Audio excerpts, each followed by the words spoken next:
সূরা মুনাফিকুন। বিসমিল্লাহির রহমানির রহিম। রহমান রহিম আল্লাহ তাআলার নামে।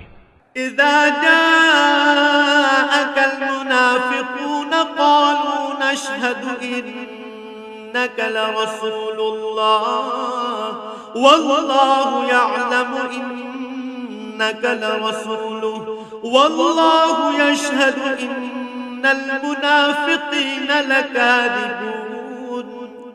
যখন মুনাফিকরা তোমার কাছে আসে তখন তারা বলে, হে মুহাম্মদ সাল্লাল্লাহু আলাইহি ওয়াসাল্লাম, আমরা সাক্ষ্য দিচ্ছি তুমি নিশ্চয়ই আল্লাহর রাসূল। হ্যাঁ, অবশ্যই আল্লাহ তাআলা জানেন তুমি অবশ্যই তার রাসূল। কিন্তু আল্লাহ তাআলা সাক্ষ্য দিচ্ছেন মুনাফিকরা হচ্ছে মিথ্যাবাদী। ইত্তাখাযু আইমানাহুম জুন্নাতান ফাসাদ্দু আন সাবিলিল্লাহ ইন্নাহুম সাআ মা কানু ইয়া'মালুন। এরা তাদের এ শপথকে স্বার্থ উদ্ধারের একটা ঢাল বানিয়ে রেখেছে এবং তারা এভাবেই মানুষদের আল্লাহর পথ থেকে ফিরিয়ে রাখে। কত নিকৃষ্ট ধরনের কার্যকলাপ যা এরা করে যাচ্ছে। যালিকা বিআন্নাহুম আমানু সুম্মা কাফারু ফাতবিআ আলা কুলুবিহিম ফাহুম লা ইয়াফকাহুন। এটা এ কারণেই এরা ঈমান আনার পর কুফরি অবলম্বন করেছে, ফলে ওদের মনের উপর সিল মেরে দেয়া হয়েছে। ওরা আসলে কিছুই বুঝতে পারছে না। وَإِذَا رَأَيْتَهُمْ تُعْجِبُكَ أَجْسَامُهُمْ وَإِنْ يَقُولُوا تَسْمَعْ لِقَوْلِهِمْ كَأَنَّهُمْ خُشُبٌ مُّسَنَّدَةٌ يَحْسَبُونَ كُلَّ صَيْحَةٍ عَلَيْهِمْ هُمُ الْعَدُوُّ فَاحْذَرْهُمْ قَاتَلَهُمُ اللَّهُ أَنَّىٰ يُؤْفَكُونَ। তুমি যখন তাদের দিকে তাকাবে তখন তাদের বাইরের দেহাবয়ব তোমাকে খুশি করে দেবে। আবার যখন তারা তোমার সাথে কথা বলবে তখন তুমি আগ্রহ ভরে তাদের কথা শুনবেও।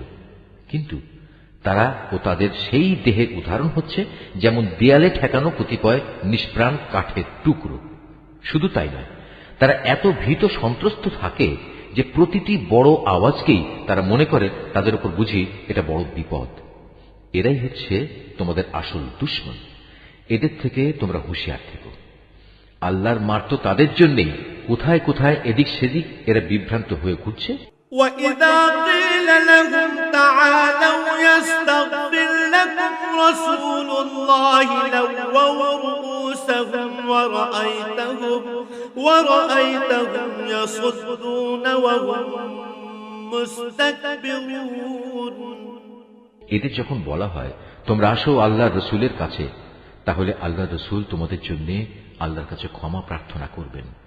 তখন এরা অবজ্ঞা ভরে মাথা ঘুরিয়ে নেয় এবং তুমি এও দেখতে পাবে তারা অহংকারের সাথে তোমাকে এড়িয়ে চলে।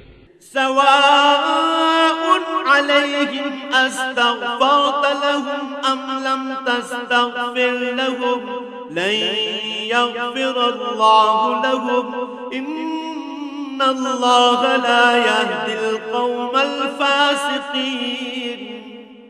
আসলে তুমি এদের জন্য ক্ষমা প্রার্থনা করো কিংবা না করো, এ দুটোই তাদের জন্য সমান।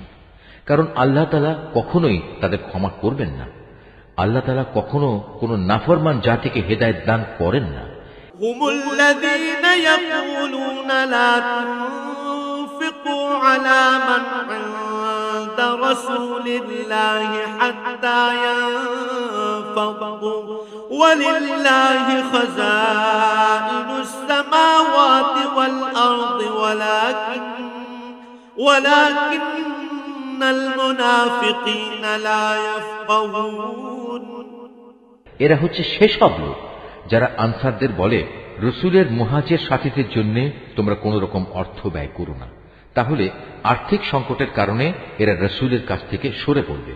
অথচ এরা জানে না আসমান সমূহ ও জমিনের সমুদায় ধনভাণ্ডার তো আল্লাহ তাআলারই। কিন্তু মুনাফিকরা কিছুই বুঝতে পারে না।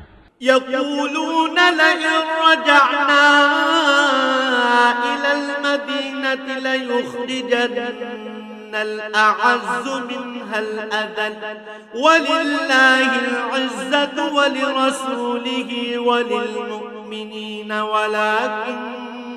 ولكن المنافقين لا يعلمون তারা বলে, আমরা মদিনায় ফিরে গেলে সেখানকার সবল দলটি মুসলমানদের দুর্বল দলটিকে সে শহর থেকে অবশ্যই বের করে দেবে।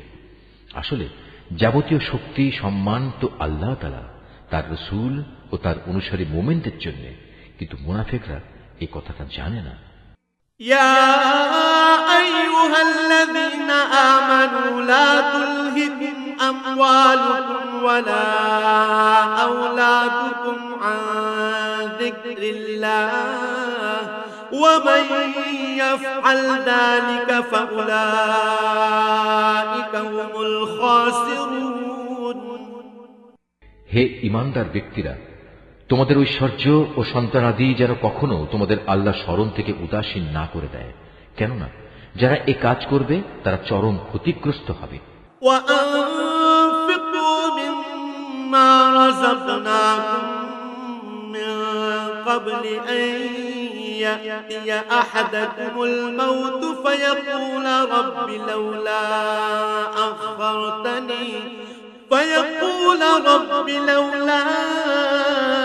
أخرتني إلى أجل قريب فأصدق وأكن من الصالحين আমি তোমাদের যা কিছু অর্থ সম্পদ দিয়েছি তা থেকে তোমরা আল্লাহর পথে ব্যয় করো তোমাদের কারো মৃত্যু আসার আগেই, কেননা সামনে মৃত্যু এসে দাঁড়ালে সে বলবে, হে আমার মালিক, তুমি যদি আমাকে আরো কিছু কালের অবকাশ দিতে তাহলে আমি তোমার পথে দান করতাম এবং এভাবেই আমি তোমার নেক বান্দাদের দলে শামিল হয়ে যেতাম। ولن يؤخر الله نفسا إذا جاء أجلها والله خبير بما تعملون কিন্তু কারো আল্লাহ নির্ধারিত সময় যখন এসে যাবে তখন আল্লাহ তাআলা আর তাকে এক মুহূর্ত অবকাশ দেবেন না। তোমরা দুনিয়ার জীবনে যা কিছু করছো আল্লাহ তাআলা সে সম্পর্কে পুরোপুরি অবহিত রয়েছেন।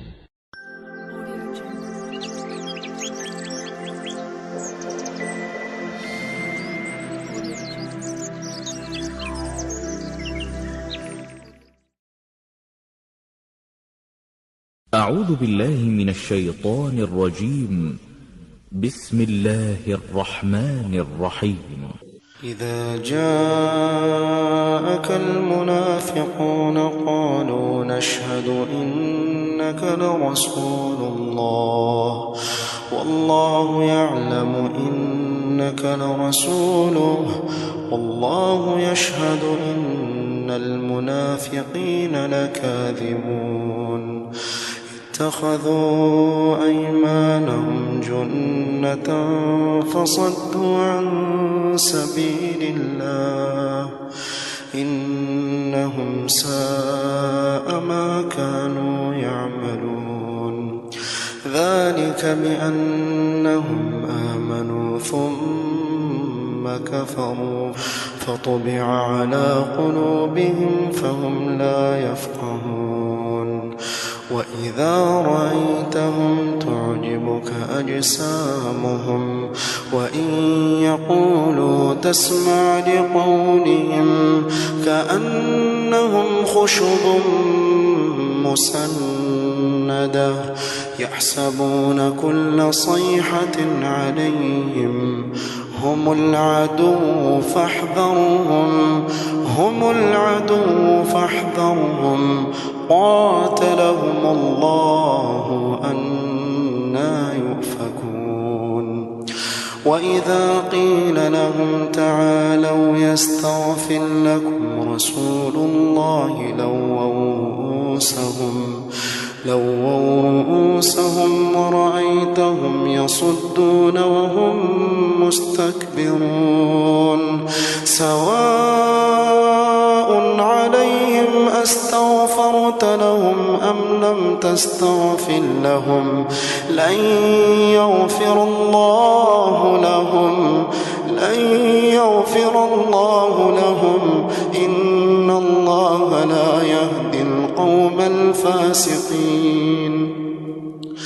هم الذين يقولون لا تنفقوا على من عند رسول الله حتى ينفضوا ولله خزائن السماوات والأرض ولكن المنافقين لا يفقهون يقولون لئن رجعنا إلى المدينة ليخرجن الأعز منها الأذل ولله العزة ولرسوله وللمؤمنين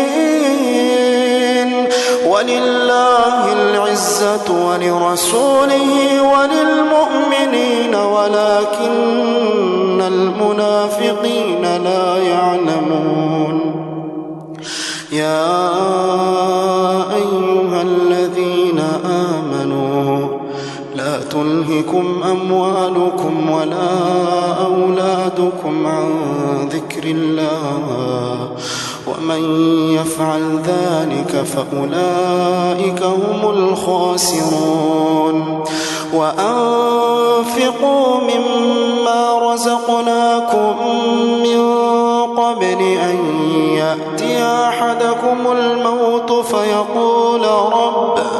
فيقول رب لولا أخرتني إلى أجل قريب